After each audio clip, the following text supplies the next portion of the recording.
नमस्कार दोस्तों, राधे राधे। आज हम माता साबरी की कहानी सुनेंगे। बात उस समय की है जब भगवान श्री राम का जन्म भी नहीं हुआ था। भील जाति के एक कबीले जिसके राजा अज थे। अज के घर में एक कन्या का जन्म हुआ था जिसका नाम श्रमना था। शबरी का दूसरा नाम श्रमना है। शबरी कौन थी? शबर जाति की भी कन्या जिसको शबरी भी कहा जाता है। शबरी की माता का नाम इंदुमती और शबरी के पिता का नाम अज था। उनके माता पिता की एक ही संतान थी। शबरी बचपन से ही पक्षियों से अलौकिक बातें किया करती थी जो सभी को आश्चर्य की बात लग रही थी। शबरी जैसे जैसे बड़ी होती गई वैसे उनकी हरकतें उनके माता पिता की समझ से बाहर थी। शबरी माता का असली नाम श्रमना है। शबर जाति के भील कन्या जिसको शबरी भी कहा जाता है। इनके पिता भीलों के मुखिया थे। उन्होंने अपना विवाह भील कुमार से तय किया था। माता शबरी का जन्म स्थान सापुतारा से 60 किलोमीटर जितनी दूरी पर सुबीर गांव के पास स्थित गई। मान्यता के अनुसार यह जगह वही है जहां राम शबरी मिलन हुआ था। शबरी कहाँ रहती थी और उनका जीवन कैसे व्यतीत होता था? शबरी कहाँ रहती थी, साथ ही उनका जीवन कैसे व्यतीत होता था, ये छोटी सी कहानी के द्वारा शबरी का जीवन परिचय करते हैं। शबरी को उनके विवाह में पशुओं की बलि देने से बचाने के लिए वह रात्रि को भागते भागते ऋषिमुख पर्वत पर पहुंच गई। शबरी को छोटी जाति की वजह से कई ऋषियों ने उसे भगा दिया था। उनको किसी ने दीक्षा नहीं दी थी। बाद में कुछ समय बाद वह मतंग ऋषि के आश्रम पहुंची और उन्होंने दीक्षा देने के लिए प्रार्थना की। तब मतंग ऋषि ने शबरी को अपने गुरुकुल में रहने की अनुमति दी। माता शबरी का आश्रम मतंग ऋषि के पास ही में था। शबरी ने भी मतंग ऋषि की बहुत सेवा करती थी और मतंग ऋषि और शबरी गुरुकुल में रहकर उसकी देखरेख का कार्य करते थे। शबरी के काम से खुश होकर मतंग ऋषि ने अपनी बेटी मान लिया था।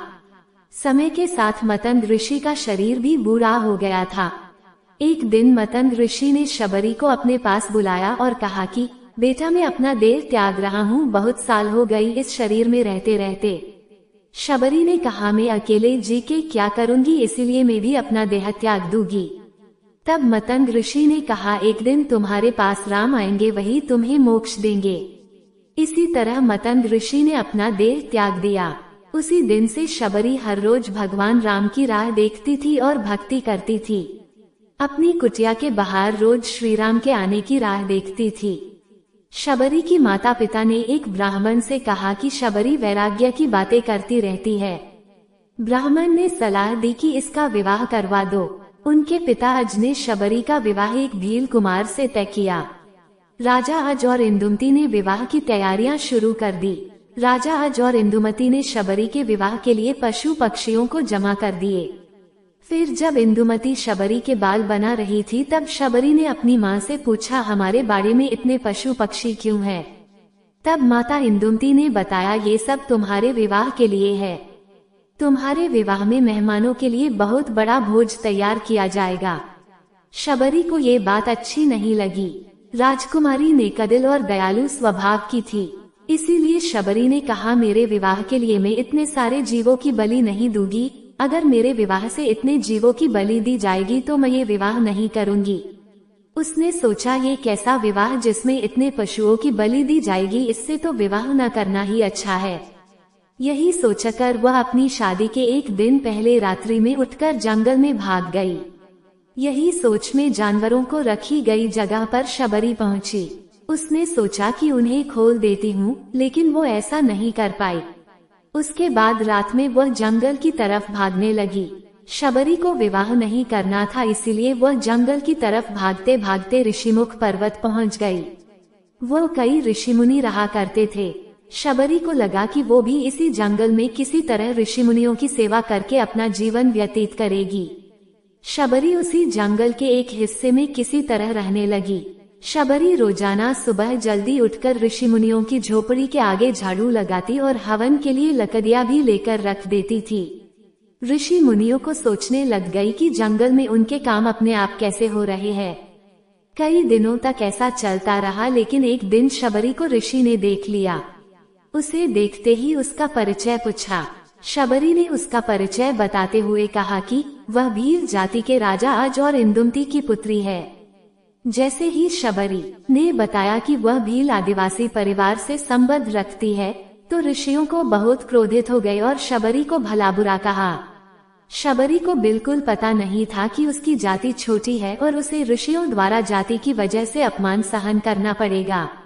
इतना कुछ सुनने के बाद भी शबरी ऋषियों के आश्रम पहुंचकर झाड़ू लगाकर गुरु दीक्षा लेना चाहती थी, लेकिन सभी ऋषि शबरी को उनकी जाति की वजह से अपमान करके भगा देते थे। कुछ समय बाद वह मतंग ऋषि की कुटिया में पहुंची। शबरी ने मतंग ऋषि को बताया वह उनसे गुरु दीक्षा लेना चाहती है। मतंग ऋषि ने अपने गुरुकुल में रहने की अनुमति दी और भगवान से जुड़ा ज्ञान देते थे। शबरी ने भी मतंग ऋषि की बहुत सेवा करती थी और वह गुरुकुल के सारे काम करती थी। शबरी के काम से खुश होकर मतंग ऋषि ने अपनी बेटी मान लिया था। समय के साथ मतंग ऋषि का शरीर भी बूढ़ा हो गया था। एक दिन मतंग ऋषि ने शबरी को अपने पास बुलाया और कहा कि बेटा, मैं अपना देह त्याग रहा हूँ, बहुत साल हो गई इस शरीर में रहते रहते। मतंग ऋषि ने कहा, बेटी तुम्हें चिंता करने की जरूरत नहीं है, राम तुम्हारी चिंता करेंगे और ध्यान भी रखेंगे। और उन्होंने कहा, राम खुद तुम्हें खोजते हुए इस कुटिया में आएंगे और तुम्हें उनके हाथों ही मोक्ष मिलेगा। त्रिलोक के विजेता रावण ने राम की पत्नी सीता का अपहरण किया था। तब राम अपनी प्यारी पत्नी को खोजने भाई लक्ष्मण के साथ जा रहे थे। तब उनकी मुलाकात शबरी से हुई थी, जिन्होंने उनकी दयालुता के बारे में सुना था। और शबरी राम भक्त थी। शबरी हर रोज सुबह जल्दी उठकर जंगल में से ताजा फूलों को तोड़कर आती थी। अपनी झोपड़ी के आगे ताजे फूलों रास्ते में बिछाती थी और कुछ फूलों की भगवान राम को पहनाने के लिए मालाएं करती थी। वह ये कार्य हर रोज करती थी। राम शबरी मिलन। शबरी हर रोज भगवान की राह देखती थी जिससे शबरी और राम जी का मिलन हो और कहती थी, मरे राम आएंगे। शबरी ने अपना जीवन श्री राम के दर्शन की इच्छा में बिताया था। एक दिन ऐसा आया जब सीता की खोज में निकले राम और लक्ष्मण शबरी की कुटिया में पधारे और शबरी ने फूलों से उनका स्वागत किया और शबरी की राम जी से मुलाकात हो गई। शबरी बहुत गरीब थी, इसलिए उनके पास दोनों भाइयों को बैर खिलाने के अलावा कुछ नहीं था।